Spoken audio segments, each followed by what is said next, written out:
వీలున్నప్పుడల్లా ఇన్ని నీళ్లు పోయాలి. దానికి పూజ కూడా కష్టం కాదు.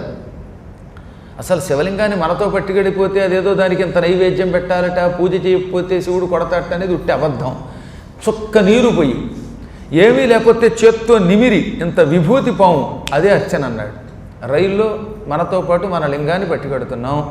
అక్కడ రైల్లో అభిషేకం చేయడానికి దురదృష్టవశాత్తు నీళ్లు రాలేదు. ఏది ఆఖరికి బాత్రూంలో కూడా నీళ్లు రాలేదు, నీ కూడా నీళ్లు లేవు.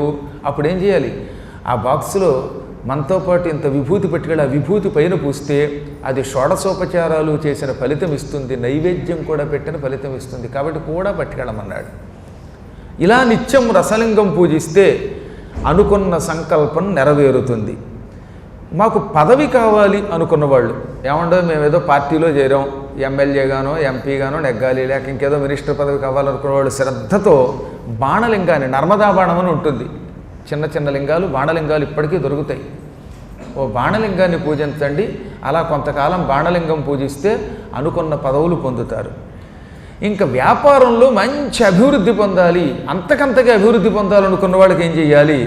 స్వర్ణలింగంతు, స్వర్ణలింగాన్ని పూజిస్తే మహాధనపతిత్వదం. నేనేం చెప్పినా ఇందులో ఉన్న ప్రామాణికమైనటువంటి వాటినే చెబుతున్నాను. పరమేశ్వరుడు వ్యాసునికి అందిస్తే వ్యాసుడు శివపురాణం అనే పేరుతో 24,000 శ్లోకాల్లో రాసి సూత మహర్షికి అందించాడు. సూతుడు సౌనకాదులకు అందిస్తున్నాడు. అదే నేను మీకు అందిస్తున్నాను. ఇందులో నేను చెప్పినవన్నీ అక్షరశః సత్యం అన్నమాట. దీని గురించి అంతా ఇంత అని చెప్పడానికి వీలు కానంత అపూర్వమైనటువంటి విస్తారమైనటువంటి వ్యాఖ్యలు ఉన్నాయి. కంచి పరమాచార్యులు వారు సుస్పష్టంగా చెప్పారు. ఆయన దగ్గరికి ఒకసారి దివాళా ఎత్తు ఒక ఆయన వచ్చాడు.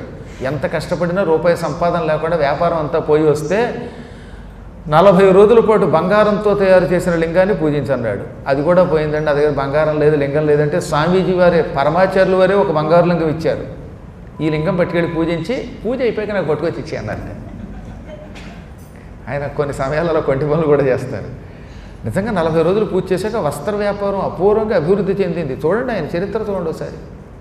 కాబట్టి ఎందుకు చెప్తానంటే, వ్యాపారాభివృద్ధి కావాలి, ధనం అంతకంతకీ పొందాలనుకున్న వాళ్ళు బంగారంతో తయారు చేసిన లింగం, అది ఎంత బంగారమైనా పర్వాలేదు, దాన్ని పూజించాలి. కూడా ఎప్పుడు పట్టుకుపోతే మంచిదట. అసలు అది ఎక్కడికి వెళ్ళినా పట్టుకుపోమన్నాడు. కారులో పెడితే పట్టుకుపో, ఇంకో చోట పెడితే పట్టుకుపో, అవకాశం ఉన్న చోటల్లా ఈ చరలింగం, ఇప్పుడు నేను చెప్పేవన్నీ కూడా పట్టుకెళ్ళి పూజ చేసే లింగాలు. ఎందుకంటే ఇంట్లో ఉన్నప్పుడు ఎలాగో బంగారు లింగం పూజిస్తావు వ్యాపారం కోసం, రేపు పొద్దున ఇంకో చోటకు ఊరికి వెళ్ళాలి, అప్పుడు కూడా నీతో టూరుకు పట్టుకుపో. ఇంకా నాకు వ్యవసాయంలో అభివృద్ధి కావాలి, నేను రైతునండి, పంటలు పండిస్తున్నాను, ఈ పంటలు బాగా పెరగాలి, చీడా బాధ పోవాలి అనుకున్నటువంటి ఈ ధాన్యాలు నాకు రావాలి అనుకున్న వాళ్ళు శిలాలింగంతు, శిలాలింగాన్ని పూజించాలి. ఏదన్నా ఒక రాతితో తయారు చేయబడిన చిన్న లింగమును ఇంట్లోనూ పూజించవలను, ఎక్కడికి వెళ్ళినా పూజించాలి. ముఖ్యంగా పొలాల్లోకి రైతులు పట్టుకెళ్ళి అక్కడెక్కడో గట్టు మీద పెట్టి వ్యవసాయ పని అయిపోయాక మళ్ళీ ఆ లింగాన్ని ఇంటికి తెచ్చుకుని ఇంట్లో పెట్టుకుంటే దానివల్ల నిత్యం వాడికి కావలసినటువంటి ధాన్యాలు లభిస్తాయి. అసలు వ్యవసాయం దెబ్బతినదు, తుఫాన్లు వచ్చినా వ్యవసాయం దెబ్బతినదు అటువంటి వాడికి. కాబట్టి రైతులకు వ్యవసాయాభివృద్ధికి, ధనధాన్యాదులు అభివృద్ధి చెందడానికి శిలాలింగం మంచిది. స్ఫాటికం బాణలింగంచ సర్వేషాం సర్వకామదం. ఇక అన్ని రకాల కోరికలు తీరడానికి స్ఫటికలింగాన్ని పూజించాలి. స్ఫటికలింగం బయట ఉన్నప్పుడు మాత్రం పొరపాటును తమతో ముట్టుకోకూడదు కనుక ఈ విషయంలో కొంచెం జాగరూకులై ఉండాలి. ఇక ఇక్కడ విషయం చెప్పాడు. నాయనలారా, మీరు ఒకవేళ లింగాన్ని పట్టుకెళ్ళలేకపోతే, లింగం పట్టుకెళ్ళే అవకాశం లేకపోతే, మీతో పాటు ఎవరైనా యాత్రకు వచ్చినప్పుడు వాళ్ళ లింగం పట్టుకొస్తారే, ఆ లింగాన్ని పూజించినా మీకు శుభమే కలుగుతుంది. స్వీయాభావేన్యదీయంతు పూజాయాం న నిషిధ్యతే.